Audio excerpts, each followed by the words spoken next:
सूरज धीरे धीरे कैल्स रिज की ऊंची पहाड़ियों के पीछे डूब रहा था। सुनहरी किरणें मैदान पर लंबी परछाइयां बिखेर रही थी। वहां प्रशिक्षण स्थल के बीचों बीच लूनो अकेला खड़ा था। उसके माथे से पसीना टपक रहा था, मांसपेशियां थरथरा रही थी और उसकी सांसें तेज थी। घंटों से वो फ्यूजन अभ्यास कर रहा था। प्राचीन पत्थर की दीवार के सहारे टिके उसके गुरु मास्टर ज़ेफर शांत नजरों से उसे देख रहे थे। उनकी सफेद केशराशि मध्यम रोशनी में हल्का चमक रही थी। लूनो, ज़ेफर बोले। उनकी आवाज शांत थी मगर भार से भरी हुई। तुम महसूस करते हो ना, वो ऊर्जा जो तुम्हारे भीतर है, वो सिर्फ तुम्हारी नहीं रही। लूनो ने अपने कांपते हाथों को देखा, पसीना पोंछा और बोला, हां मास्टर, जब से मैंने उस फ्यूजन स्पिरिट को अपने भीतर समाया है, सब कुछ बदल गया है। ताकत बढ़ी है, लेकिन अस्थिर भी महसूस होती है। ज़ेफर ने गंभीरता से सिर हिलाया। पुराने जेड योद्धाओं की आत्माएं कोई खिलौने नहीं है लूनो, वे विरासतें हैं, जिम्मेदारियां हैं। उनकी शक्ति तुम्हें मार्ग दिखा सकती है या तुम्हें नष्ट भी कर सकती है। लूनो ने मुट्ठियां भींच ली। मैं असफल नहीं होऊंगा मास्टर, मैं इसे काबू में कर लूंगा। पर उसके भीतर कहीं एक भय की लहर उठी। वो हमेशा उतावला रहा था, जोखिम उठाने वाला। और ये फ्यूजन स्पिरिट, ये सिर्फ शक्ति नहीं थी, ये एक इतिहास था, एक धरोहर उन योद्धाओं की जिन्होंने बुराई से लड़ा था और अपनी आत्माएं आने वाली पीढ़ियों के लिए इस धरती में छोड़ दी थी।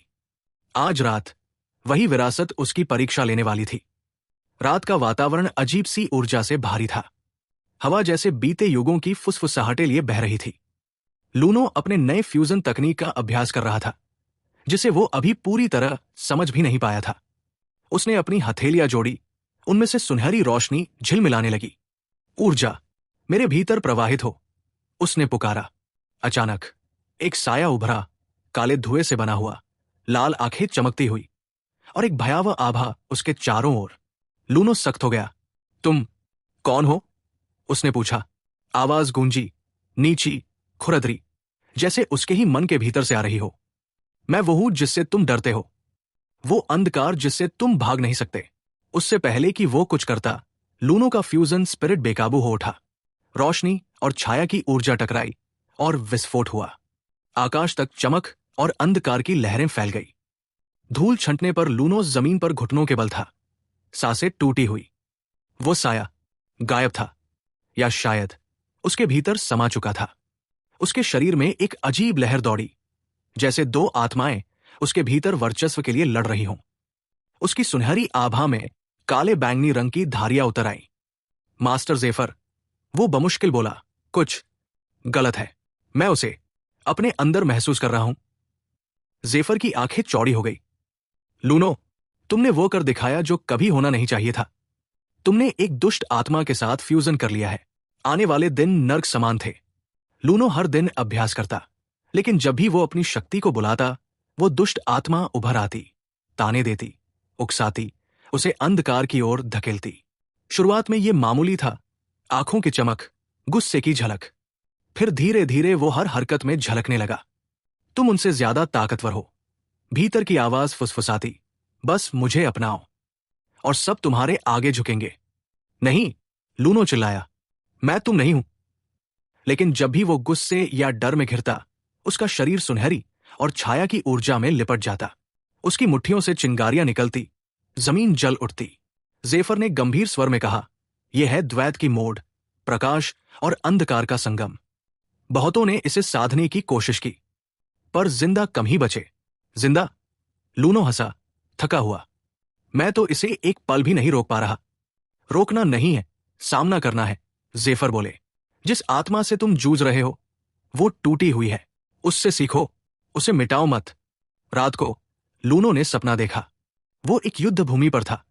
चारों ओर पुराने जेड योद्धाओं की आत्माएं खड़ी थी और दूर वही दुष्ट आत्मा उसका नाम पुकार रही थी।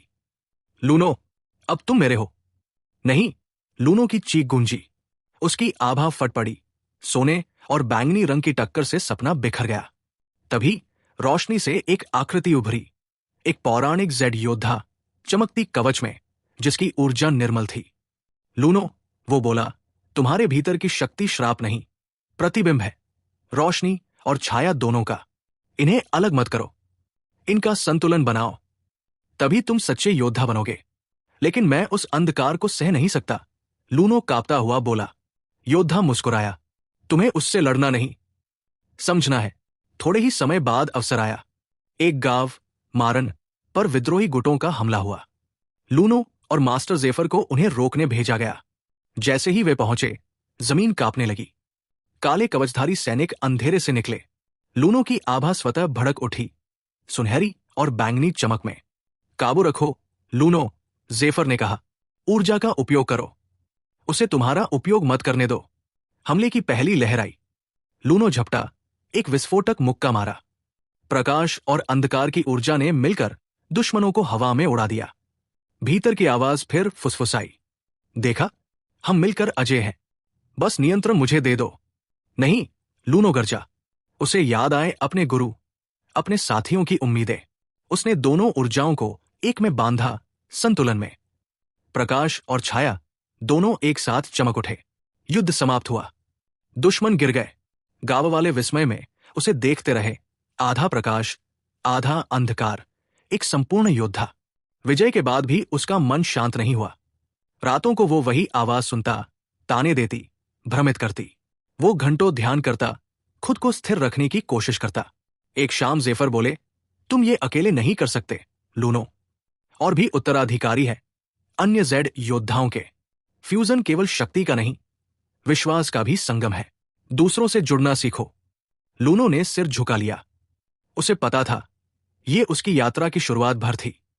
कुछ हफ्तों में लूनो ने और योद्धाओं से मुलाकात की। काइल, ज्वालामुखी जैसी ऊर्जा वाला उग्र योद्धा। सेरा, शांत चित्त, जो प्रकाश से रक्षा और उपचार करती थी। और ड्रेक्स, रहस्यमयी तलवारबाज, जो कभी जेफर का साथी रहा था। वे सब मिलकर अभ्यास करते रहे। लूनो धीरे धीरे डुअल की को स्थिर करना सीखने लगा। अब वो अंधकार को बिना नियंत्रण खोए बुला सकता था और प्रकाश से उसे संतुलित कर सकता था। पर एक शाम नया खतरा उभरा। वार्नॉक, वो उत्तराधिकारी जिसने पूरी तरह अपने अंधकार को अपना लिया था। तुम सोचते हो कि दोनों को साध सकते हो? वार्नॉक ने ताना मारा। मैं भविष्य हूं। तुम जैसे अधूरे नायक हमेशा गिरते हैं, लूनो ने जवाब दिया। उसकी आभा धधक उठी। मैं अधूरा नहीं हूं, मैं दोनों हूं, और यही मेरी शक्ति है। युद्ध भयंकर था। पहाड़ टूट गए, नदियां उबलने लगी और आकाश दो हिस्सों में बंट गया, प्रकाश और अंधकार। लूनो भीतर से टूट रहा था। दुष्ट आत्मा फिर से हावी होने की कोशिश कर रही थी। लेकिन उसे अपने गुरु के शब्द याद आए, अराजकता से लड़ो मत, उसे मार्ग दो। उसने आंखें बंद की और पहली बार अंधकार ने प्रतिरोध नहीं किया। वो लूनो की इच्छा में समा गया। ऊर्जा शांत हो गई, फिर विस्फोट हुई, पर इस बार संतुलित। लूनो ने अंतिम वार किया, ल्यूमिनस शैडो स्ट्राइक, प्रकाश और छाया का संयुक्त प्रहार। वार्नॉक पर्वतों में जा गिरा, पराजित। लूनो खड़ा रहा, एक जीवित विरासत बनकर। लड़ाई के बाद लूनो वापस कैल्स रिज पहुंचा। गांव वाले, साथी योद्धा और मास्टर जेफर सब उसकी ओर देख रहे थे। अब उसकी आभा में सोना और बैंगनी दोनों चमक रहे थे, पर शांति से, नियंत्रण में। तुमने अच्छा किया लूनो, जेफर ने कहा मुस्कुराते हुए। द्वैत की मोड़ अब तुम्हारा अभिशाप नहीं, तुम्हारी शक्ति है। तुमने सिद्ध कर दिया कि प्रकाश और अंधकार साथ रह सकते हैं। लूनो ने अपने हाथों को देखा। ऊर्जा घूम रही थी, मगर अब वो शांत थी। मुझे अभी बहुत कुछ सीखना है, उसने कहा, पर मैं इस विरासत की रक्षा करूंगा, और खुद की भी। सूरज उग रहा था। लूनो खड़ा था, आधा प्रकाश, आधा छाया, मगर पूरा। जेड फ्यूजन की विरासत एक नए अध्याय में प्रवेश कर चुकी थी।